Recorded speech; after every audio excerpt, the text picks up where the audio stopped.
हाँ तो विद्यार्थियों, अब हम लोग अगले लेसन की तरफ बढ़ रहे हैं।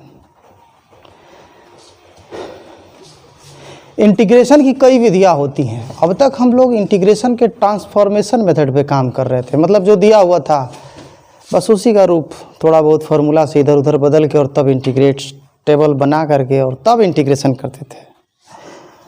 अब हम लोग मेथड ऑफ सब्स्टिट्यूशन, प्रतिस्थापना विधि, इसमें कोई बड़ा व्यंजक दिया होगा उसको छोटा व्यंजक उसकी जगह पर रखेंगे हम लोग। कोई बड़ा व्यंजक होगा उसी जगह पर केवल y या w या z रख कर चलेंगे और बड़े क्वेश्चन को छोटे क्वेश्चन में बदल करके हम लोग इंटीग्रेट करेंगे। ये काम कैसे किया जाता है इसी पर मैं बता रहा हूँ। पहले मैं शॉर्टकट विधि बताऊँगा, ट्रिक, और उसके बाद इसके पे डिटेल्ड मेथड पे जाऊँगा। सबसे पहले तो ये सभी जगह काम नहीं करता है, फॉर्मूला को ही देख करके कुछ पता चल जाएगा। मान लीजिए एफ नाम का कोई फंक्शन है जो फाई एक्स पर बेस्ड है, फाई एक्स से बना है, फाई एक्स बी एक्स का कोई एक्सप्रेशन है उससे बना है एफ, और इस फाई एक्स फंक्शन का डेरिवेटिव भी यहाँ हो। आप समझ रहे होंगे फाई डैश एक्स मतलब फाई एक्स का डेरिवेटिव। तो सवाल का नया रूप हो जाता है एफ वाई डी वाई। कब?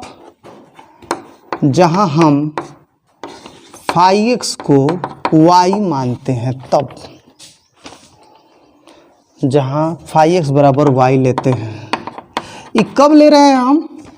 जब क्वेश्चन में फाई एक्स भी है और फाई एक्स का डेरिवेटिव भी है, मतलब कोई फंक्शन है, कोई एक्सप्रेशन है और उसका डेरिवेटिव भी है। इसमें फाई डैश एक्स क्या है भाई? डेरिवेटिव आप जब निकालोगे डी फाई एक्स बटा में डी एक्स, तो फाई एक्स के डेरिवेटिव को ही फाई डैश एक्स कहा जाता है, d y by d x.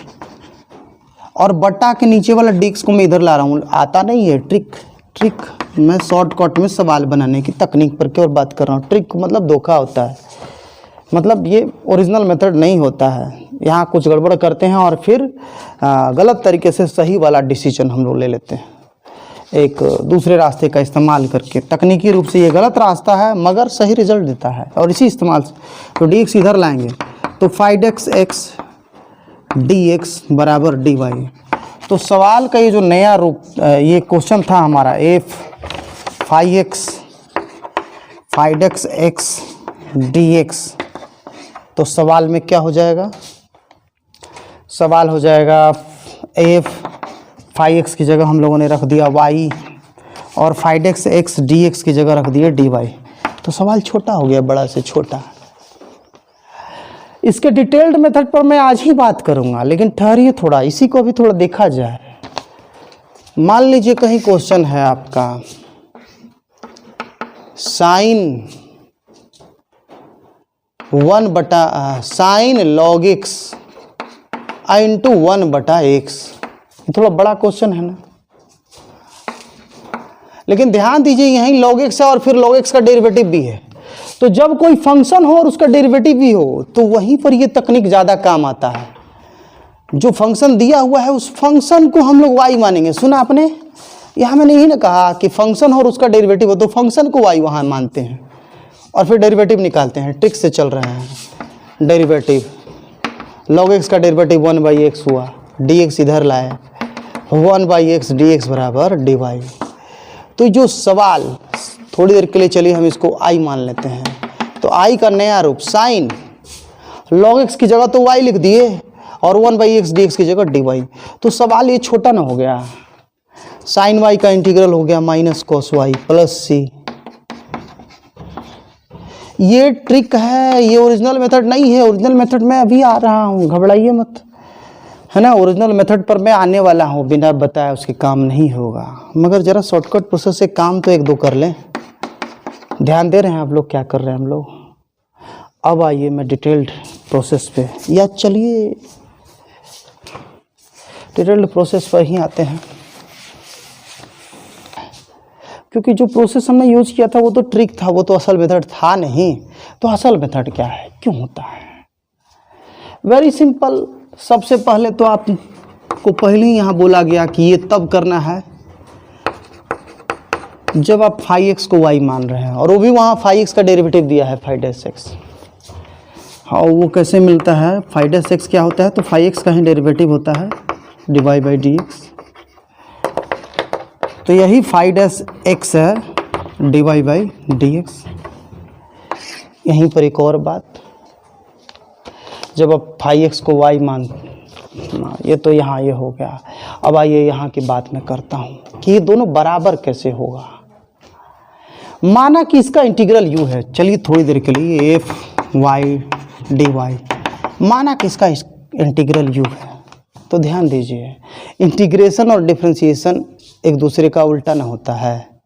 जब इसका इंटीग्रल है वो, तो मतलब उसका डेरिवेटिव होगा ये, और y के सापेक्ष यहाँ dy है, मतलब du बटा dy। ध्यान दीजिएगा, ध्यान दे रहे हैं, ये चीज हम लोग अपनी तरफ से माने हैं क्योंकि ये चीज तो दिया हुआ था।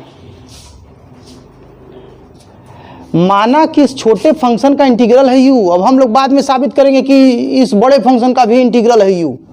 तो जब इसका मान रहे हैं u और ये भी साबित कर देंगे कि u के बराबर है, दोनों बराबर हो जाएगा।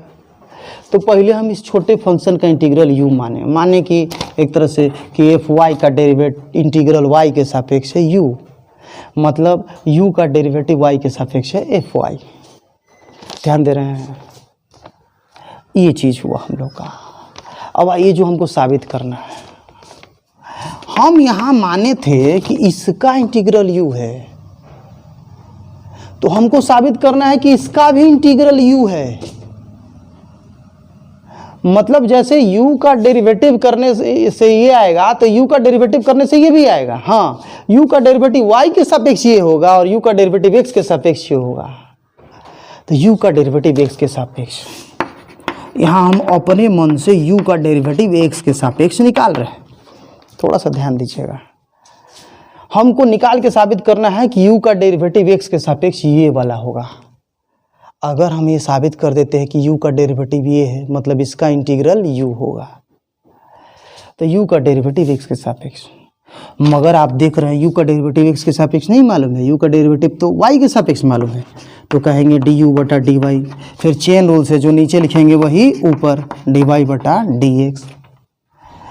तो फिर dy बटा du बटा dy, ये तो एफ वाई है, और dy बाई dx ये है dy by dx five dash x. तो यहाँ दिख रहा है आपको कि du बाई dx बराबर है इतना। थोड़ा सा और आगे बढ़ते हैं, du बाई dx, कैमरा को थोड़ा नीचे ला दीजिए, बराबर एफ y की जगह y हम लोग माने हैं 5x, तो 5x रख देते हैं। कुछ नहीं किए, बस रखे हैं भाई, बस रखे हैं, बस ऊपर वाला स्टेप ही नीचे उतारे हैं। तो चूंकि u का डेरिवेटिव है उतना, इसलिए उसका इंटीग्रल है u, इसलिए इसका इंटीग्रल है u। और u किसको हम लोगों ने माना है? F y d y. तो एफ वाई डी वाई बराबर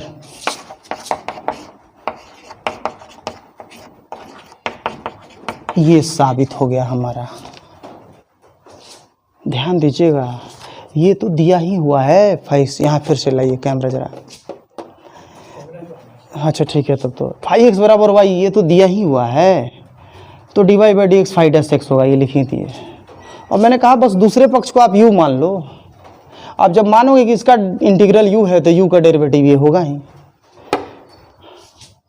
अब मैंने कहा कि हमको साबित करना है कि u इसके भी बराबर है, तो u इसके बराबर तभी होगा जबकि u का डेरिवेटिव ये होगा, क्योंकि जब इसका इंटीग्रल u लाना है, मतलब u का इंटीग्रल जब इसका इंटीग्रल हमें u लाना है, मतलब u का डेरिवेटिव ये होगा। तो u का डेरिवेटिव dx लगा है तो x के सापेक्ष मैंने निकाला, चेन रूल से मैंने चल दिया। du बाई dx था तो du बटा dy, क्योंकि हमको du बटा dy यहाँ मालूम है, तो बटा के नीचे dy मैंने लिखा, फिर dy नीचे तो ऊपर भी गया चेन रूल से। अब डिफरेंशिएशन की ज़रूरत पड़ेगी, जो लोग डिफरेंशिएशन नहीं पढ़े हैं उनको कठिनाई होगी, तो प्लीज़ वो लोग इसके साथ साथ डिफरेंशिएशन पढ़ लें, उन्हें लाभ होगा, समझ में आने लगेगा। ये साबित हो गया, ये डिटेल्ड प्रोसेस है। तो डिटेल्ड प्रोसेस हमेशा हम नहीं करेंगे, हम हमेशा शॉर्टकट ट्रिक से ही सवाल बनाएंगे, शॉर्टकट ट्रिक को ही समझने के लिए, शॉर्टकट ट्रिक पर ही चूंकि हर सवाल हमको बनाना है। तो मैं आपको 3 सवाल बना के दिखा रहा हूं, आप समझिएगा। Sine tan x sec square x, तो यहां tan x भी है और tan x का डेरिवेटिव भी है। तो पहले तो आप इसका नाम i दे दीजिए, tan x को नाम y मानिए या z मानिए, कुछ भी मानिए, आपकी मर्जी, नाम ही ना देना है। फिर डिफ्रेंशिएट कीजिए dy बाई dx। अब है कि इधर x है उधर y है, किसके सापेक्ष डिफ्रेंशिएट करें? तो आपकी मर्जी, आप x के सापेक्ष डिफ्रेंशिएट करें या y के सापेक्ष डिफ्रेंशिएट करें, कोई नहीं फर्क पड़ता है, एक ही कंक्लूजन मिलने वाला है। tan x का डेरिवेटिव हो गया सेक स्क्वायर एक्स और dx इधर ला दिए, तो सेक स्क्वायर एक्स dx बराबर dy बट dy। तो i बराबर, क्वेश्चन पहले लिख रहे हैं, sine tan x sec square x dx, फिर तो साइन ब्रैकेट के अंदर y और सेक स्क्वायर एक्स dx हो गया dy। तो साइन y का इंटीग्रल हो गया माइनस कॉस y प्लस सी, तो माइनस कॉस और y के बदले y हम लोग tan x को माने थे तो लिख देंगे tan x plus c, answer हो गया। इस प्रकार से हम y मानकर इंटीग्रेट करेंगे और सवाल जब बन जाएगा तो फिर से y की जगह हम लोग y जिसे माने हैं वही हम लोग रखेंगे। एक बात पे गौर कीजिएगा कि यहाँ उसी को y मानते हैं जिसका डेरिवेटिव दिया गया रहता है। किसे y मानना है? जिसका डेरिवेटिव दिया गया है। क्वेश्चन नंबर 2 देखिए ना जरा, सेक रूट एक्स बटा में रूट एक्स। तो यहाँ रूट एक्स का डेरिवेटिव आप एक बात जानते होंगे, रूट एक्स का डेरिवेटिव होता है 1/2 रूट एक्स। तो बटा के नीचे है ना रूट एक्स, वो तो है, तो ऊपर वाले रूट एक्स को हम लोग y मानेंगे, यहाँ नाम दे दीजिए i, रूट एक्स को हम लोग y माने। फिर डेरिवेटिव बगल में लिखते हैं, रूट एक्स को हम y माने, तो डेरिवेटिव 1/2 रूट एक्स आया। फिर तिरछा तिरछे गुणा किए, dx बराबर 2 रूट एक्स dy। ट्रिक है, ओरिजिनल मेथड नहीं है। तो सेक रूट एक्स के बदले y, नीचे वाला रूट एक्स के बदले भी y लिख सकते हैं, नहीं भी लिख सकते हैं। dx का मान 2 रूट एक्स dy, यहाँ रूट एक्स के बदले y लिख भी सकते हैं, नहीं भी लिख सकते हैं, तो लिखे चाहे मत लिखें सेम चीज़ है, कैंसिल होगा, 2 बाहर निकला, सेक y। अब मैंने स्टैंडर्ड इंटीग्रल में आपको बताया है कि सेक एक्स का इंटीग्रल होता है log sec x plus tan x, तो इसका होगा log sec y plus tan y plus c, है ना। क्वेश्चन नंबर 2 हुआ। Question number 3, e to the power sine verse x into 1/√1 minus x square. आप ध्यान दीजिए, क्वेश्चन में साइन वर्स एक्स है और साइन वर्स एक्स का डेरिवेटिव भी है, तो आपको यहाँ साइन इनवर्स एक्स को y मानना चाहिए। हाँ, ये गड़बड़ी कर दिए हम, यहाँ क्या किए कि y हम रूट एक्स को माने थे ना, तो फिर से हमको लिखना है वहाँ, क्वेश्चन तो दोबारा लिखा जाएगा। तो 2 log sec root x plus tan root x, सवाल को वापस फिर से x में बदल के लिखना जरूरी है। चलिए मैं यहाँ बता रहा हूँ आप लोग। क्वेश्चन नंबर 3, आई नाम देते हैं इसको भी, e to the power sine verse x 1/√1 minus x square. Sine verse x का डेरिवेटिव है 1/√1 माइनस एक्स स्क्वायर, इसलिए साइन वर्स एक्स को हम y मानेंगे, तो डेरिवेटिव हो गया 1/√1 माइनस एक्स स्क्वायर। तिरछा तिरछी गुणा करेंगे, dx बराबर √1 माइनस एक्स स्क्वायर dy। फिर तो i बराबर e का पावर साइन वर्स एक्स और 1/√1 माइनस एक्स स्क्वायर dx है, तो e का power y 1/√1 minus x square और dx का मान फिर दोनों रूट कैंसिल हो गया। ई का पावर वाई का इंटीग्रल वाई के सापेक्ष, ओ सॉरी यहाँ तो एक्स ठीक है, यहाँ डी वाई होगा, डी एक्स के मान में ये डी वाई है, तो ई का इंटीग्रल ई ही होता है प्लस सी, और वाई की जगह फिर से वापस sine verse x plus c answer. इस प्रकार से हम लोग करेंगे। तो यहाँ वाई उसे माना जाता है जिसका डेरिवेटिव दिया गया हो या डेरिवेटिव की संभावना है। एक बात पर और गौर कीजिएगा आप कि जिस किसी को आप वाई मान रहे हैं, जिस किसी को वाई आप मान रहे हैं, डीएक्स के मान में उसके डेरिवेटिव का रेसिप्रोकल डी वाई के संग आ रहा है। ध्यान दे रहे हैं, जिस किसी को आप वाई मान रहे हैं, है ना, उसका डेरिवेटिव डीएक्स के मान में मिल रहा है फिर से, और डेरिवेटिव का रेसिप्रोकल गुना डी वाई मिल रहा है हमेशा। जिसको आप वाई मान रहे हैं, dx के मान में उसके डेरिवेटिव का व्युत्क्रम गुना dy मिल रहा है हमेशा। इस बात को गौर करें, ध्यान दे रहे हैं आप लोग। मैंने क्या कहा, जिसको आप y मानेंगे dx के मान में उसके डेरिवेटिव का रेसिप्रोकल गुना dy आएगा हमेशा। समझिएगा मैं क्या आपसे कहना चाहता हूँ, आगे धीरे धीरे समझ में आना शुरू हो जाएगा और ज़्यादा। मैंने एक ही बात को यहाँ 3-4 बार रिपीट किया, कुछ ना कुछ तो कारण था ही, ऐसी में कोई चीज़ रिपीट नहीं करता। Thank you all.